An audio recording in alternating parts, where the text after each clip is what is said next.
Chico fundou o primeiro centro espírita aos 17 anos, quando deixou de ser católico. Mas só aos 21 teve a primeira visão de Emmanuel, o mentor espiritual. Recebeu a tarefa de psicografar 30 livros, apesar de só ter completado o primário. Algumas das mensagens só podiam ser lidas no espelho. Uma delas previa a morte de uma das irmãs. Maneiro nos chamou e falou assim: olha, vai morrer uma pessoa da família. Eu quero que vocês respeitam, que vê que isso é uma coisa que acontece com todos. Eu não quero escândalo, não quero muito choro, mas vai morrer uma pessoa da família. Em 1959, resolveu deixar Pedro Leopoldo porque o clima não favorecia quem sofria dos pulmões. Na época, trabalhava como escriturário numa fazenda do Ministério da Agricultura e foi transferido para Uberaba, uma das cidades indicadas pelo mentor espiritual Emmanuel. Seus objetos de uso pessoal foram para o museu em Pedro Leopoldo, que também guarda histórias engraçadas dos anos em que ainda era aprendiz do ofício de mensageiro dos espíritos. Uma moça procurou para ver se fazia as pazes com o namorado. Ele falou para ela que rezasse, assim a pessoa rezou e o espírito apareceu para ele e falou assim: ó, quando essas moças sem juízo vier te pedir aqui para fazer paz com o namorado, você não indica meu nome, mas ela não me deixa em paz. Chico Xavier já era conhecido em todo o país quando se mudou para Uberaba. A cidade do Triângulo virou lugar de peregrinação para quem buscava conforto espiritual. E o médium também matava fome. Em 1981, cerca de 10 milhões de brasileiros assinaram manifestos para que ele recebesse o Prêmio Nobel da Paz. Admirado por gente humilde e gente famosa, Chico era a pessoa simples, com direito às suas manias, como todo mundo. Chico Xavier seguia os ensinamentos do apóstolo Paulo, que considerava a caridade como a mais importante de todas as virtudes. O médium dava dinheiro e comida aos pobres. As filas para receber as doações eram gigantescas. Participar de uma das sessões espíritas exigia sacrifício físico e muita paciência. A espera podia chegar a 3 dias. Mesmo sem pronunciar uma palavra, Chico emocionava os que se aproximavam dele. Publicou 418 livros, todos, ele dizia, psicografados. Esses livros nunca me pertenceram, eles pertencem àqueles que os ditam ou os escrevem através de minhas mãos. Vendeu mais de 25 milhões de exemplares e nunca ficou com um tostão. Doava os direitos autorais para instituições de caridade. Os livros não me trouxeram dinheiro e nem me dão dinheiro, mas me trouxeram aquilo que eu considero muito acima do dinheiro, que é a amizade de muitos amigos, um verdadeiro tesouro de amor que eu tenho dentro da minha vida. Fiel ao voto de pobreza, Chico vivia sem regalias. Morava nesta casa e no dia a dia contava com os amigos, como Dona Dinorá. Ela esteve ao lado do médium nos últimos 40 anos. Conhecia como ninguém as mais íntimas manias do irreverente Chico Xavier. Quem imaginava, por exemplo, que para ele um lenço apenas não era o suficiente? Tem que ter uns 4 lenços no bolso que ele gosta. 4 lenços? Quando ele está de paletó, você tem que pôr uns 4 lenços. Você põe 2, ele fala: não tem lenço. A saúde cada vez mais frágil exigia disciplina. Chico tomava 12 comprimidos todos os dias, não aceitava atrasos na hora de receber os medicamentos e, de vez em quando, quebrava a rotina fazendo um brinde com os mais próximos. E ele toma um vinhozinho de vez em quando? Toma uma colher de sopa. Todos os dias? Primeiro dia ele achou forte, agora ele até já acha bom.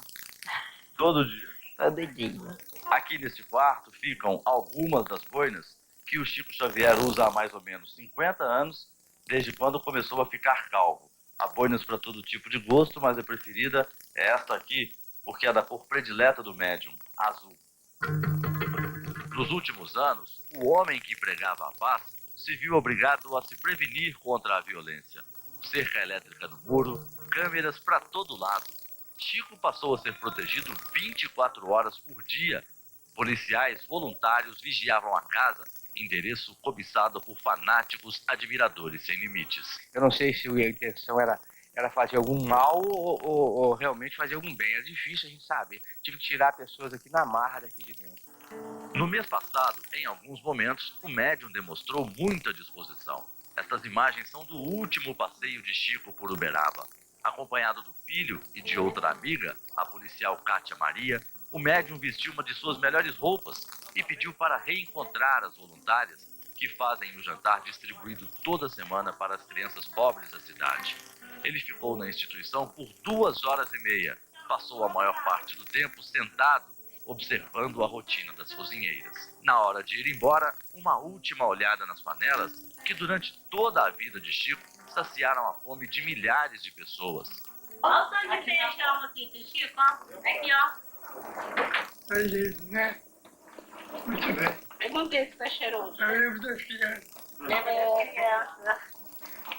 Chico sempre se preocupou com os desamparados e, já perto de casa, manifestou o desejo de ver perseverando o trabalho filantrópico que incentivava. E nunca vai parar, né, Chico? Se Deus quiser. A mais impressionante de todas as imagens da privacidade de Chico Xavier é a do quartinho que ele escolheu para viver. O médium, que podia ter luxo e mordomias, se privou de qualquer conforto material até o último minuto de vida. Nas paredes, alguns crucifixos. Em cima do pequeno armário, muitas imagens de santos. E sempre ao alcance das mãos, uma campainha para as emergências. À noite, se ele precisar, ele toca a campainha. Tocou lá, todo mundo escuta. Escuta. Barulhenta até. Só na hora de dormir, o médium aceitava ficar sem os tradicionais recursos contra a idade. Boina e óculos eram trocados por um gorrinho e por um cobertor. Chico era friorento e tinha um hábito curioso. Para pegar no sono, o sapato tinha que estar cuidadosamente guardado bem ao lado do travesseiro. O sapatinho do senhor tá aqui no cantinho, tá bem? Aquilo, ó. Viu? Dinorá, tem que ser sempre assim, Dinorá. Isso é todo dia, você deixa entrar lá, ele dá bronca. Os espíritas acreditam. A escrita dos médiuns é uma prova de que a vida continua. Mas para a ciência, a psicografia ainda é um mistério. Mesmo assim, mensagens recebidas por Chico Xavier tiraram dúvidas e ajudaram até a desvendar casos de polícia. Mão esquerda no rosto, enquanto a direita rabisca frases em pedaços de papel. Chico, eu te amo, eu te adoro, Chico. Nair Belo passou a admirar ainda mais o médium em 1977, depois de receber esta mensagem. Uma carta que, para ela, o filho ditou para o amigo em 10 parágrafos. Manuel Francisco Neto narra detalhes do acidente que lhe custou a vida e comenta histórias que nem a família se lembrava mais. As pessoas que são citadas na carta são pessoas que já tinham morrido há muitos anos e que meu marido, que era de Limeira, teve que ir lá em Limeira e perguntar para minha sogra, para a tia dele, quem eram aquelas pessoas, porque ele não lembrava. E elas confirmaram. 4 tiros e 29 facadas numa emboscada em Perdizes, a cerca de 100 quilômetros de Uberaba. O sargento reformado da Polícia Militar, Francisco de Paula Dutra, de 45 anos, foi morto ao entrar numa empresa de reflorestamento, onde reforçava a aposentadoria como responsável pelo almoxerifado. O crime foi em outubro de 85. Inconformada, a viúva passou a frequentar o Centro Espírita de Chico Xavier. E 6 meses depois, recebeu uma mensagem psicografada. Nas 33 páginas, minuciosos detalhes do assassinato, inclusive o nome do criminoso que nunca foi preso. A carta também tratou do assunto que mais preocupava a mulher do policial: a possibilidade do marido ter agonizado na hora da morte por causa da brutalidade do assassino. Me dava uma angústia que as facadas. Aí ele foi na mensagem que falou, né, que quanto àquela facada eu podia ficar despreocupada que tinha atingido simplesmente as roupas dele, né. Quer dizer que já foi mais uma oportunidade para mim tirar da minha cabeça, né. Na época, os 4 filhos do casal eram crianças. Os nomes de todos eles aparecem na mensagem, até os apelidos. tantas semelhanças fizeram a família se convencer da autenticidade da correspondência. A psicografia está sempre cercada de interrogações: verdade ou mentira? Nós acreditamos que a pessoa, quando ela parte dessa vida, ela entra numa dimensão altamente superior à dimensão temporal, e então é impossível haver uma comunicação segundo a nossa compreensão, segundo a teologia que nós temos. Esta cena se repetiu milhares de vezes ao longo da vida de Chico. Ele ficava até 12 horas seguidas na mesma posição, psicografando. Chegava a escrever 1000 páginas numa única noite. Nós levamos algumas mensagens psicografadas por Chico Xavier para serem analisadas por um dos maiores estudiosos de grafologia no Brasil. Autor de 21 livros sobre perícias grafotécnicas, o professor Celso Delpitia, que trabalha em São Paulo, primeiro investigou a carta atribuída ao policial assassinado em Minas. A grafia produzida nessa carta psicografada é a grafia do médium Francisco Xavier, praticamente quase idêntica à sua grafia normal. Mas ao analisar outro texto, também escrito pelo médium para uma família que não quis se identificar, a conclusão não foi a mesma. Além de estar escrita ao espelho, além de ser uma escrita revertida, que está escrita ao contrário de... Não vejo, nesse caso, sim, não há nada que se assemelhe, não há nada que indique a mesma autoria do Chico Xavier. Chico Xavier também ajudou a esclarecer histórias que nem a polícia conseguia explicar. Aqui em Goiânia, cartas do além livraram da cadeia o acusado de um assassinato. A justiça considerou algumas mensagens psicografadas pelo médium como depoimentos de um morto. 8 de maio de 1976. Maurício, um jovem de 15 anos, vai visitar um de seus melhores amigos, José Divino, na época com 18 anos. Maurício se levanta para buscar um cigarro na pasta do pai de José Divino e encontra uma arma. Descarregou o tambor e começou a brincar, apontando o revólver para o colega. Assustado, ele pediu que Maurício parasse com a brincadeira. Maurício foi então até a cozinha à procura de cigarros. José Divino pegou a arma do pai e apontou para a própria imagem refletida no espelho. Maurício surge no momento em que José Divino aperta o gatilho. Eles não sabiam que tinha ficado uma bala no tambor. Revoltada, a família de Maurício queria a condenação de José Divino. Processado por assassinato, o acusado respondeu o processo em liberdade e chegou a voltar ao local para fazer a reconstituição da morte do amigo. Os parentes de Maurício foram para Uberaba e mesmo a 400 quilômetros de casa ficaram sabendo tudo o que o inquérito dizia, por causa das mensagens psicografadas por Chico Xavier. Numa das 21 cartas, um pedido de absolvição. O José Divino e nem ninguém teve culpa em meu caso. Brincávamos a respeito da possibilidade de se ferir alguém pela imagem do espelho. E quando eu passava em frente de minha própria figura, refletida no espelho, sem que o momento fosse para qualquer movimento meu, o tiro me alcançou, sem que a culpa fosse do amigo ou minha mesmo. O resultado foi aquele. As mensagens dele, a maioria delas era em defesa do Zé Divino. As mensagens foram anexadas ao processo. Acabaram impressionando e convencendo até o juiz, hoje aposentado. Quando eu analisei aquela mensagem com o depoimento do Zé Divino, eu vi que aquilo ali tinha que ser dado um crédito. Foi o que eu dei o crédito. Tinha detalhes que só o Zé Divino já havia relatado. Tinha o detalhe que só no processo existia e eu não acreditava nunca que Chico Xavier pudesse ter pego cópia do processo para fazer aquela mensagem. Foi o Moro que falou e eu acreditei na palavra do Moro. O Ministério Público recorreu da decisão e o Tribunal de Justiça mandou o acusado a júri popular. Por 6 votos a 1, os jurados reconheceram como legítima a carta de Maurício e absolveram José Divino. José Divino hoje não toca mais no assunto. 4 anos atrás, última vez que aceitou falar sobre o caso, revelou que também ficou surpreso com a riqueza de detalhes que as mensagens traziam sobre a morte de Maurício. Houve detalhes nas cartas, detalhes que nem no meu depoimento eu citei, eu não lembrava.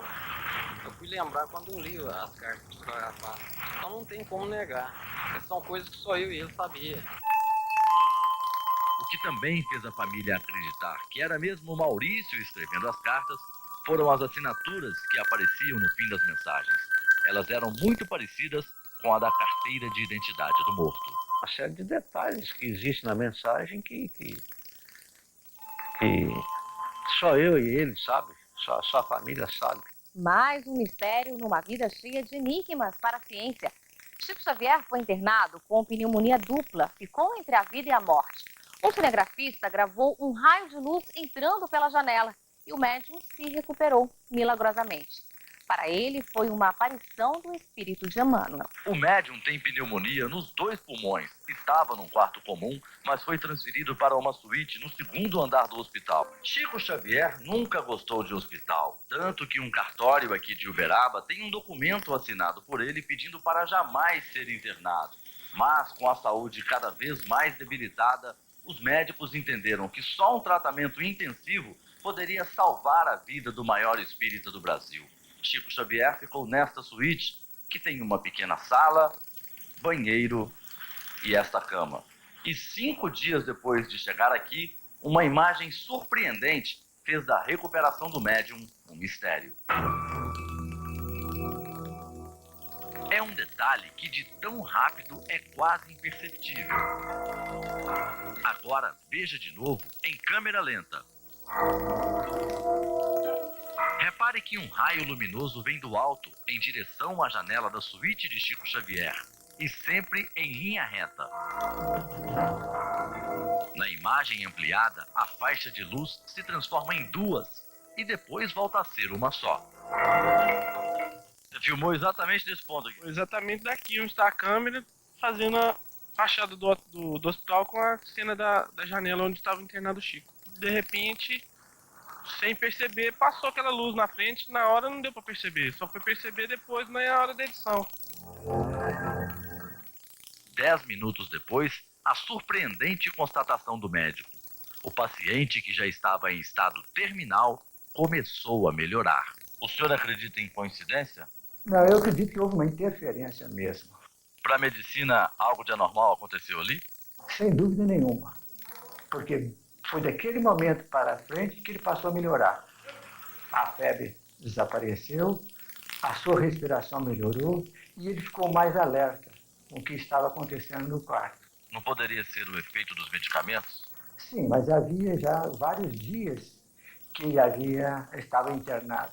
E foi a partir daquele momento que ele passou a melhorar. Do ponto de vista médico, não tem uma explicação convincente? Não, eu não teria. Quando o espírito é muito evoluído, ele passa a não ter nem a sua forma física, ele se manifesta em forma de luz. Não tenho nenhuma dúvida que houve do mundo espiritual como se diria, uma nova etapa, um novo tempo de vida para o nosso querido Chico. Chico estava dormindo quando a luz cruzou o céu. 10 dias atrás, nós fomos mais uma vez a Uberaba para saber se ele tinha percebido o raio luminoso, sem imaginar que estas seriam as últimas imagens do médium. 72 horas antes de morrer, Chico, cercado de amigos e ao lado do filho, estava muito sorridente. Foi a primeira e única vez que o médium falou sobre o assunto. O senhor lembra da luz que entrou no quarto do senhor? Minha mãe. Como que ela chamava? Maria. Foi o Emmanuel também? Não demorou. Não demorou, não. O que ele falou pro senhor? Se tivesse paciência. Para tentar desvendar o mistério, nós procuramos em São Paulo algumas das mais respeitadas instituições do país que investigam fenômenos sobrenaturais. Mostramos a fita primeiro para este pesquisador da USP.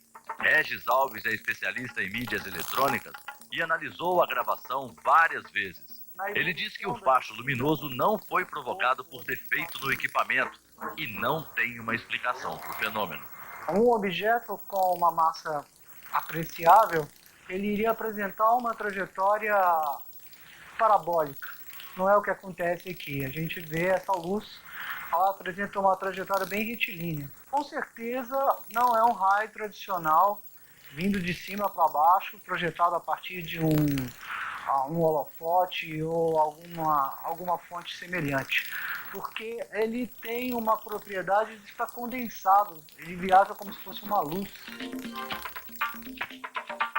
Há quase 20 anos, Claudeir Corvo desmascara charlatões que inventam truques em fitas de vídeo e em fotos para enganar os leigos. Ele é o presidente de uma instituição não governamental especializada no assunto, o INFA, Instituto Nacional de Investigação de Fenômenos Aeroespaciais.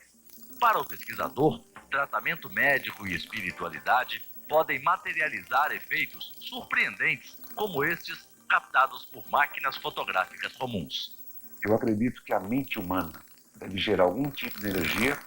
Essa energia está no ambiente, sai talvez do próprio corpo do médium, ou talvez capta coisas do ambiente positivas e canaliza isso para a pessoa que está precisando de algum tipo de ajuda, algum tipo de cura. O pesquisador se surpreende ao ver o clarão em Uberaba.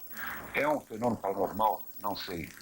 É um fenômeno extraterrestre? Não sei. Depois da luz misteriosa, Chico Xavier viveu mais um ano. Morreu em casa como queria, entre os amigos, num dia de felicidade, no dia em que o Brasil foi pentacampeão. Chico não queria que ninguém chorasse, mas a esse pedido não foi possível atender. Alma generosa de Francisco Cândido Xavier.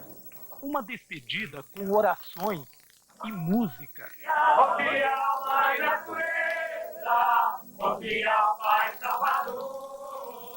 As homenagens coloriram o pátio do Centro Espírita Casa da Prece. Um caminho de flores conduzia os visitantes. No mesmo lugar, o passe espírita. O terço católico. Foram 2 dias de peregrinação, de fila, uma espera paciente. A posição que ele tinha, o valor que ele tinha e a humildade dele. Não existe, ninguém. Chico Xavier é Brasil.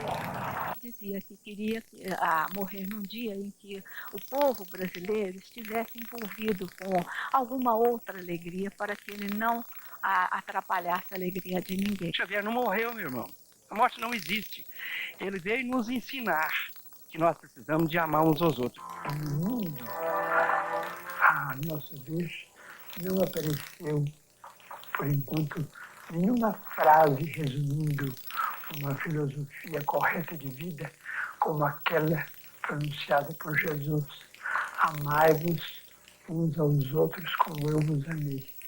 Isto é, amar sem esperar ser amado e sem aguardar recompensa alguma. Amar sempre. A doutrina espírita nasceu na França. Foi criada por Allan Kardec. Hoje, só no Brasil ela tem força. O último censo do IBGE diz que são espíritas 2.300.000 brasileiros. Mas, a julgar por essas imagens, o número de simpatizantes deve ser muito maior. 150.000 pessoas foram se despedir de Chico Xavier. Muitas tocavam a mão direita do médium, a que ele usava para psicografar suas mensagens. Depois faziam um sinal da cruz dos católicos. O homem que ajudou a criar no país a maior comunidade espírita do mundo dizia que tinha um guia espiritual, Emmanuel.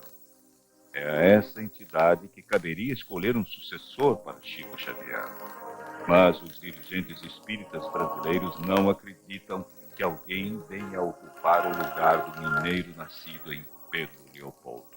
Não há, a nosso ver, nenhuma preocupação quanto a eventuais substitutos. Temos, sem dúvida, na doutrina espírita, muitos outros colaboradores. Agora, sem dúvida alguma, Chico Xavier é uma contribuição enorme que a providência divina dá para todos nós.